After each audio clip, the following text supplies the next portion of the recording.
बिस्मिल्लाहिर्रहमानिर्रहीम। नेक्स्ट हमारे पास जो लेक्चर है वो हमारे पास है graph of a kind of a function.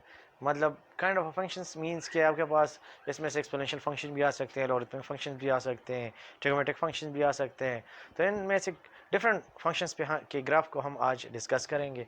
इसमें सबसे पहले हमने एक एक्सपोनेंशियल फंक्शन लिया है, उसी एक्सपोनेंशियल फंक्शन के हम ग्राफ की डिस्कशन करेंगे। हमारे पास ये देखिए n एक फंक्शन है 10 / 1 + e⁻⁻t। ये आपके पास एक फंक्शन दिया गया है और उसका डोमेन भी आपके पास गिवन है कि इस डोमेन के अंदर इसका आपके पास ग्राफ आपने प्लॉट करना है। अगर डोमेन गिवन ना हो तो फिर आपने अपनी तरफ से कुछ इस तरह रियल वैल्यूज़ ले ले जिस पे आपके पास ये फंक्शन डिफाइन हो और उस पर उसके मुताबिक आप उसका ग्राफ बना दें। अभी तो आपके पास पहले से डोमेन गिवन है तो आपने इसमें पुटिंग करनी है और इसके डिफरेंट एन की वैल्यूज़ यानी टी की जगह टी की वैल्यूज़ पुट कर दे। टी की वैल्यूज़ आपके पास जो अभी पॉसिबल है वो 0 से लेके 5 तक आप डिफरेंट वैल्यूज़ पुट कर सकते हैं। वो पॉइंट्स में भी हो सकते हैं, इंटीजर भी हो सकते हैं, कुछ भी आप पुट कर सकते हो। नॉर्मल हम अपने आसानी के लिए 0 1 2 3 एंड 4 5 तक पुट कर सकते हैं। यहाँ एक बात और भी जहन में रखें, जो आपके पास डोमेन आपके पास जिस फॉर्म में दिया गया है, ये डोमेन आपके पास दिए है क्लोज इंटरवल के फॉर्म में। क्लोज इंटरवल मींस कि आपके पास इसमें क्लोज इंटरवल में ये होता है कि आपके पास 0 और 5 ये भी इंक्लूड होता है, इसके बीच की सारी वैल्यूज़ भी इंक्लूड होती है। अगर ये आपके पास इस तरह होता 0 और 5 ओपन इंटरवल होते, ओपन इंटरवल अगर आपके पास होते तो इट मींस कि 0 और 5 के बीच वाली तमाम वैल्यूज़ इंक्लूड है, लेकिन 0 और 5 इसमें इंक्लूड नहीं है। ये एक अलग टॉपिक है, open interval and close interval, इसके पे नहीं पढ़ते। लेकिन इतना याद रखें कि 0 और 5 के बीच में जितनी भी तमाम रियल वैल्यूज़ है उसके लिए ग्राफ आपके पास दिया गया है। ये वही आपके पास क्या है, डोमेन है। अब ग्राफ की पे आते हैं। अब इसमें हमने n की डिफरेंट वैल्यूज़ फाइंड करनी है। आपके पास दो ऑप्शन है, या तो यहाँ वैल्यूज़ पुट करते जाएं और आपके पास रिजल्ट आते जाएंगे और इसका एक ग्राफ टेबल बना दे, एक ये है। दूसरा ये कि इस फंक्शन को थोड़ा सिम्प्लीफाई कर दे, नेगेटिव साइन से ख़त्म कर दे। इसमें आपके पास e⁻⁻t नज़र आ रहा है, हम इसको पहले ख़त्म कर लेते हैं। ख़त्म करने के बाद आपके पास इसकी जो फॉर्म आ जाती है इसमें हम पुटिंग कर लेते हैं। इसमें जो हम पुटिंग करते हैं आपके पास n के डिफरेंट रिजल्ट आते हैं। जिस तरह हम ग्राफ टेबल इधर हमने बनाए हैं, पहले 0 फिर 1 2 3 4 एंड 5 0 पुट करते हैं। जब 0 यहाँ पुट कर लेते हैं तो आपके पास जो रिज़ल्ट आता है वो आपके पास 50 आ जाता है। पुटिंग कुछ इस तरह करते हैं, यहाँ आप इसको और से देख लें। अगर टी की वैल्यू आप 0 पुट करते हो तो हमारे पास ये होगा 100 e⁻0 डिवाइड बाई 1 + e⁻0। अब 100 अपनी जगह आ जाएगा, e⁻0 something raise to power 0 equal to 1 होता है। सो ये 1 आ जाएगा, फिर 1 + e⁻0 से फिर 1 आ जाएगा, यानी 100 डिवाइड बाई 2। 100 डिवाइड बाई 2 आपके पास इक्वल होता है 50 के। तो देखिए 0 और फिर 50 आ गया। फिर इसी तरह डिफरेंट वैल्यू, फिर 1 पुट करेंगे, फिर 2 पुट करेंगे, फिर 3 एंड सो ऑन, और उसकी जो रिजल्ट्स आते जाएंगे वो n के सामने लिखते जाएंगे। आप देखिए इसमें जो पुटिंग वैल्यूज़ है यानी डोमेन की जो वैल्यूज़ है वो t से हमने डिनोट किए हैं, जो रिजल्ट्स आपके पास आ रहे हैं जिसे रेंज हम कहते हैं वो n से डिनोट किए हैं। अब आपके पास जब ग्राफ टेबल बन जाता है तो इसको अगर पॉइंट शेप में लिखना है तो लिख लें, ज़्यादा बेहतर होगा। पॉइंट शेप में हम कुछ इसको इस तरह लिखेंगे। पहला जो आपके पास बनता है 0 50, दूसरा जो आपके पास बनता है आपके पास 1 and 17 3, थर्ड 2 and 88, फिर 3 and 95, फिर इस तरह आपके पास 4 and 98 एंड फिर 5 and 99। इस तरह ये आपके पास अडेड पेयर फॉर्म में आ गए, पॉइंट फॉर्म में आ गए। अब इसको हम ग्राफ पेपर पे प्लॉट करते हैं। सबसे पहले जो पॉइंट आपके पास है 0 and 50, यानी आपके पास 0 ये हो गया और 50 यानी वर्टिकल डिस्टेंस 50 हो गया, तो एक पॉइंट ये आ गया। दूसरा जो आपके पास पॉइंट है, यहाँ एक और बात भी नोट कर ले, जो ग्राफ पेपर आप प्लॉट करते हैं ये आपके पास पुटिंग वैल्यूज़ है, ये आपके पास आउटपुट वैल्यूज़ है। आउटपुट वैल्यू में आप देख रहे हो आपके पास जो मैक्सिमम वैल्यू आ रही है 199 आ रही है। सो फिर जो आपके पास हम इसमें जी गैप देते हैं 25 का भी दे सकते हैं, 50 का भी दे सकते हैं। जितना ज़्यादा गैप होगा मतलब यहाँ पॉइंट्स पे डिपेंड करता है। अगर पॉइंट्स के बीच में गैप कम है, जिस तरह इसमें देख ले 50 और 99 के बीच में सारे वैल्यूज़ है, सो फिर आप कोशिश करें कि आपके पास जो गैप है ना वो ज़्यादा मतलब ज़्यादा ना हो। मतलब 0 और 50, फिर 50 से 100 और 100 से 150, ठीक है। अगर आप इसको 0 और 100 इधर लेना चाहते हैं तो भी सही है, लेकिन आपके पास जितना पॉइंट ज़्यादा क्लियर होंगे जो आउटपुट वैल्यूज़ है उतनी ही ग्राफ की एक्यूरेसी ज़्यादा आपके पास होगी। फिर आपके पास है 1 and 73, ये 1 हो गया आपके पास, फिर 73 75 से थोड़ा सा नीचे आएगा। सो आपके पास ये इसके कनेक्टिंग पॉइंट है। सो नेक्स्ट पॉइंट आपके पास इधर आ जाता है।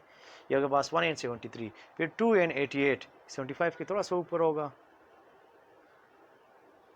और 2 के बिल्कुल ऊपर। ये आपके पास आ गया 2 एंड 88। फिर आपके पास है 3 एंड 95, 100 से थोड़ा सा नीचे होगा। ये आपके पास पॉइंट आ गया। फिर नेक्स्ट आपके पास है 4 एंड 98, 3 एंड 95 हमने प्लॉट कर लिया। फिर 4 एंड 98 थोड़ा सा इससे ऊपर होगा, 4 एंड 98। फिर 5 एंड 99 थोड़ा सा ऊपर। सो ये आपके पास सारे पॉइंट्स आपके पास आ चुके हैं। अब इन पॉइंट्स को आप कनेक्ट कर ले, आपके पास इसका जो ग्राफ होगा वो कंप्लीट हो जाएगा। सो ये आपके पास जो ये फंक्शन था इसका ग्राफ है इन दिस डोमेन। सो इससे आपके पास जो पहला क्वेश्चन है कंप्लीट हो जाता है। नेक्स्ट जो क्वेश्चन हमारे पास है वो एक लॉग का क्वेश्चन है जिसका हमने इस ग्राफ ड्रा करना है। y equal to 2 ln x plus 2। इसमें साथ डोमेन गिवन नहीं है, डोमेन आपके पास ऑप्शन है, आप यहाँ कुछ भी पुट कर सकते हो। लेकिन आपको मैंने एक बात बताया था कि डोमेन आपने ऐसी वैल्यूज पुट करनी है जिस पे आपके पास फंक्शन डिफाइन हो, ऐसी वैल्यूज पुट नहीं करनी जिस पे आपके पास फंक्शन अनडिफाइन बन जाए, क्योंकि अनडिफाइन जब बनेगा तो आप फिर उसके ग्राफ पेपर उसको प्लॉट नहीं कर सकोगे। तो हमारे पास आपको मैंने ये बताया था जो आपके पास एलन है ना, या आपके पास सिर्फ पॉजिटिव इंटीजर्स के लिए ही मतलब रिजल्ट्स देता है, कुछ रियल रिजल्ट्स देता है, ज़ीरो और नेगेटिव नंबर्स के लिए नहीं। आपके पास ज़ीरो और नेगेटिव नंबर्स के लिए ये ज़ीरो और नॉन नेगेटिव नंबर्स के लिए अनडिफाइन होता है। सो मतलब आपने नेगेटिव नंबर्स और ज़ीरो वैल्यू पुट नहीं करनी। तो लेट्स स्टार्ट करते हैं कि इसका ग्राफ कैसे बनाते हैं। ग्राफ टेबल पहले मतलब बनाते हैं। यहाँ देख ले, अगर यहाँ हम -2 पुट कर दे तो ये अनडिफाइंड बनेगा, लेकिन -2 से आपके पास जो ग्रेटर वैल्यूज़ है वो अगर पुट कर दें तो फिर ये आपके पास डिफाइंड रिजल्ट्स देगा। तो मैंने यहाँ वैल्यूज़ ली हैं -2 पे आप देखें मैंने इधर लिखा है ये अनडिफाइंड का आपके पास सिंबल है। सो मतलब -2 पे आपके पास अनडिफाइंड बन जाता है। फिर यहाँ आप -1 भी पुट कर सकते हो, 0 भी पुट कर सकते हो, 2 भी पुट कर सकते हो, 1 2 3 एंड सो ऑन, इस तरह सारी वैल्यूज़ पुट कर सकते हो। मैंने 2 की गैप से इसको मतलब जो डोमेन की वैल्यूज़ है वो पुट की है। -2 पे आपके पास अनडिफाइंड बन गया। इस अनडिफाइन मैंने जानबूझ के इस वजह से लिया ताकि आपको मैं इसका ग्राफ में डिस्कस कर सकूँ कि ग्राफ में हम अनडिफाइन को प्लॉट कैसे करेंगे, या उस वैल्यू तक जब पहुँचेंगे तो ग्राफ आपके पास किस तरह बिहेव करेगा। तो इस वजह से -2 लिए है आप, वरना -2 की लेने की ज़रूरत नहीं है। आप यहाँ -1 से स्टार्ट ले लें और वैल्यूज़ पुट कर दें तो आपके पास ग्राफ बन जाएगा। फिर आपके पास देखें सब वैल्यूज पुट करने के बाद जो आपके पास रिजल्ट्स आ गए हैं वो रिजल्ट्स हमने यहाँ लिखे हैं। ये सारी वैल्यूज आप कैलकुलेटर से कैलकुलेट कर दे। यहाँ आप पहले जब 0 पुट कर लेते हो तो log ऑफ 2 कैलकुलेटर में आपके पास है, log ऑफ 2 वहाँ से कैलकुलेट करके उससे 2 मल्टीप्लाई कर दे तो आपके पास आ जाएगा 1.4। इसी तरह बाकी वैल्यूज भी कैलकुलेट कर ले, फिर इसको ग्राफ पेपर पे प्लॉट कर ले। ग्राफ पेपर पे प्लॉट कैसे करेंगे, सबसे पहले आपके पास जो है -2, इस -2 को छोड़ दे, पहले 0 आपके पास ये 0 पे आपके पास रिजल्ट है 1.4। सो 1 अब यहाँ देखिए मैंने यहाँ जो वाई एक्सिस है इस पर अब ये वैल्यूज प्लॉट नहीं किए। अब इन वैल्यूज को और से देखिए, इसमें जो मैक्सिमम वैल्यू आपके पास है वो 4 है और जो आपके पास स्मॉल वैल्यू 1.4 है। तो आप इसका जो डिस्टेंस है वो 1 का दे दे, ये 1 हो गया, फिर आपके पास 2, फिर 3 और फिर 4 हो गया। आपके पास जो फर्स्ट रिजल्ट आया 0 पे आपके पास 1.4। सो कुछ इधर आपके पास आता है 1.4, 0 एंड 1.4। तो पहला पॉइंट आपके पास ये आ गया। नेक्स्ट आपके पास है 2 पे आपके पास है 2.8। तो 2.8 कुछ इधर आपके पास आता है, इसको भी थोड़ा सा आगे बढ़ाएं, इसको भी आगे बढ़ाएं, कनेक्टिंग पॉइंट इन दोनों का यहाँ आपके पास आ जाता है। सो ये आपके पास आ जाता है 2 एंड 2.8। नेक्स्ट आपके पास है 4। सो 4 पे आपके पास जो रिजल्ट है वो 3.6 है। सो 3.5 से थोड़ा सा ऊपर ले लें इसको, 3 पे रिजल्ट आपके पास ये आ जाता है, यानी 3 पे जो रिज़ल्ट 3 नहीं है आपके पास 4 है। 4 पे आपके पास जो रिज़ल्ट है वो आपके पास आ रहा है 3.6। ये 4 एंड 3.6 का पॉइंट आपके पास आ गया, 4 एंड 3.6। नेक्स्ट आपके पास है 6 पे जो रिज़ल्ट आपके पास आ रहा है वो 4 आ रहा है। तो ये 6 हो गया आपके पास, इसको भी थोड़ा सा आगे बढ़ा लें और 4 को भी आगे बढ़ा लें। सो ये आपके पास जो कनेक्टिंग पॉइंट आ रहा है याद रखिए जो फर्स्ट वैल्यूज़ होती है ना ये आपके पास हॉरिजॉन्टल डिस्टेंस होता है, और जो आपके पास सेकंड वैल्यूज जो आउटपुट की वैल्यूज़ होती है ना ये वर्टिकल डिस्टेंस आपके पास होता है। जो लास्ट पॉइंट आपके पास आ गया वो लास्ट पॉइंट आपके पास था 6 और 4। अब इन पॉइंट्स को आपस में मिला ले, इस तरह ग्राफ आपके पास कंप्लीट हो जाएगा। याद रखिए ये ग्राफ जब इस साइड पे नेगेटिव साइड पे आगे जाएगा तो इस तरह मूव करेगा, लेकिन जब आपके पास -2 तक आएगा तो ड्रॉप हो जाएगा इस तरह, यानी इस -2 पे जब आपके पास ये पहुंचेगा तो ये ड्रॉप हो जाएगा। मतलब इसका ये मतलब है कि जब इस पे आएगा ये इस लाइन का ये मतलब है कि ये अनडिफाइंड तक अप्रोच कर रहा है। सो ये इसका आपके पास ग्राफ था। नेक्स्ट हमारे पास जो है काइंड ऑफ फंक्शन में से जिसका ग्राफ है, और हमारे पास पैरामीट्रिक फंक्शंस भी कह सकते हो और ट्रिग्नोमेट्रिक फंक्शन भी कह सकते हो, क्योंकि ये जो आपके पास जिस फॉर्म में लिखा गया है ये तो ऑर्डर पेयर फॉर्म में है, लेकिन अगर हम इसको इस फॉर्म में लिखें जिस तरह हम अगर इसको लिखना चाहते हैं x of t equal to 4 cos t and y of t equal to -3 sin t। So ये हमारे पास जो फॉर्म है ये पैरामीट्रिक फॉर्म है। सो ये पैरामीट्रिक इक्वेशंस भी इसे कहते हैं, लेकिन ऑर्डर पेयर फॉर्म में क्यों होने और यूज इसमें जो आपके पास फंक्शन यूज़ हो रहा है वो आपके पास ट्रिग्नोमेट्रिक फंक्शन यूज़ हो रहा है। सो हमने इसका ग्राफ बनाना है तो ऑर्डर पेयर फॉर्म ही में इसको ले लेते हैं और इसको सॉल्व करते हैं। याद रखिए अगर हमारे पास किसी ऑर्डर पेयर फॉर्म में या पैरामीट्रिक इक्वेशन में साइन और कास का ग्राफ आपने बनाना है, सो इसके लिए बेस्ट जो आपके पास इनपुट वैल्यूज़ होती है ना वो आपके पास ये जो स्टैंडर्ड एंगल्स है उसको ले लें। स्टैंडर्ड एंगल्स पे आपके पास इसके रिजल्ट्स इजीली मिल जाएंगे। आपके पास जो भी शेप बनेगी, एलिप्स की शेप बनती है, सर्कल आपके पास बनती है, जो भी आपके पास बनती है एलिप्स और सर्कल वगैरह आप कॉनिक सेक्शन में डिटेल से पढ़ोगे, लेकिन इसमें जो भी शेप आपके पास बनती है वो इजीली आपके पास मतलब यहाँ से फाइंड हो जाएगी। अगर इसकी बजाय अगर आप और रियल वैल्यूज़ लेंगे तो आपके पास ग्राफ तो बनेगा लेकिन ग्राफ कंप्लीट नहीं बनेगा, ग्राफ का कुछ पार्ट आपके पास बन जाएगा, कंप्लीट ग्राफ नहीं बनेगा। अभी आप इसको आगे लेके जाते हैं, ग्राफ टेबल पहले प्लॉट करते हैं। आपको मैंने बताया भी था जिस तरह अगर आपके पास काज और साइन वगैरह या ट्रिग्नोमेट्रिक फंक्शन इसमें यूज़ हो, सो हमने जो वैल्यूज़ लेनी है वो हमने स्टैंडर्ड एंगल्स लेने हैं। सबसे पहले 0 डिग्री, फिर आपके पास है π/2 मीन्स 90 डिग्री, ये 90 डिग्री है, pi means 180 degree, 3π/2 means 270 degree और 2π मीन्स 360 डिग्री। ये इन एंगल्स को इसमें पुट करते हैं और रिजल्ट फाइंड करते हैं। सबसे पहले आपके पास है 0।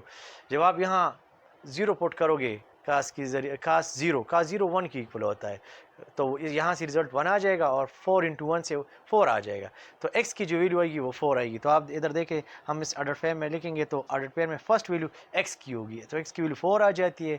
फिर आपने नेक्स्ट इसमें जब आप 0 पुट कर देते हो साइन 0 0 की इक्वल होता है, तो -3 × 0 से 0 आ जाएगा। सो y का जो रिजल्ट है वो 0 आ जाता है, तो 4 0। उम्मीद है समझ आई होगी जिस तरह मैंने आपको समझाया। नेक्स्ट एक और भी ट्राई करते हैं। π/2 मीन्स 90 डिग्री, 90 अगर आप पुट करते हो तो कास 90 0 की इक्वल होता है, तो यहाँ से रिजल्ट 0 बन जाता है। 4 × 0 से 0, तो x की वैल्यू 0, तो इधर देखें x की वैल्यू 0 आ जाती है। साइन 90 1 की इक्वल होता है, सो -3 × 1 से आपके पास आ जाएगा -3, सो 0 and -3 है आपके पास। इस तरह बाकी भी फाइंड कर लें। सो आपके पास जो स्टैंडर्ड एंगल्स की पुट करने से जो रिजल्ट्स मिल जाते हैं तो यहाँ से आपके पास ऑर्डर पेयर आ जाते हैं। तो स्टैंड आपके पास order pair. So graph table बनाने के बाद अब हम इसका ग्राफ पेपर पे इसको प्लॉट करेंगे। इसमें आप देख लें आपके पास जो इनपुट की वैल्यूज़ है वो आपके पास है 0, π/2, पाई और 3π/2।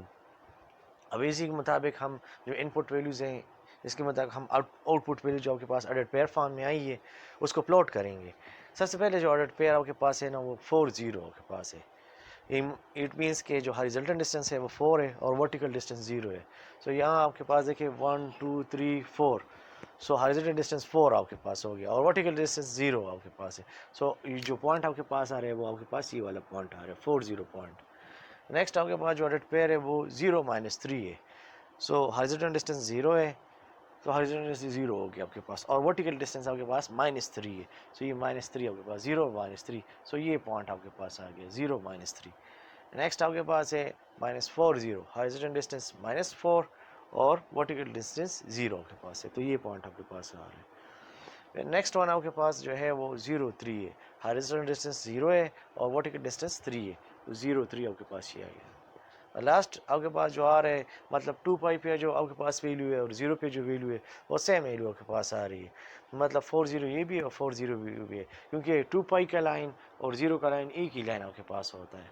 अब इन पॉइंट्स को आपस में ज्वाइन कर लें।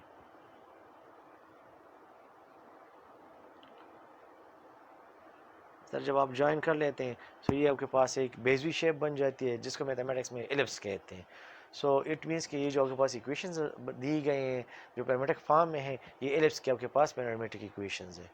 सो इससे ये आपके पास ग्राफ कंप्लीट हो जाता है। अब कोई भी प्रॉब्लम हो ग्राफ के मुतालिक, जितनी भी हमने अभी exponential function, logarithmic function, parametric function पढ़े तो कमेंट्स में आप करें, कमेंट्स में लाइक करें, शेयर करें, ठीक है। और इन इससे हमें इनकरेजमेंट होती है।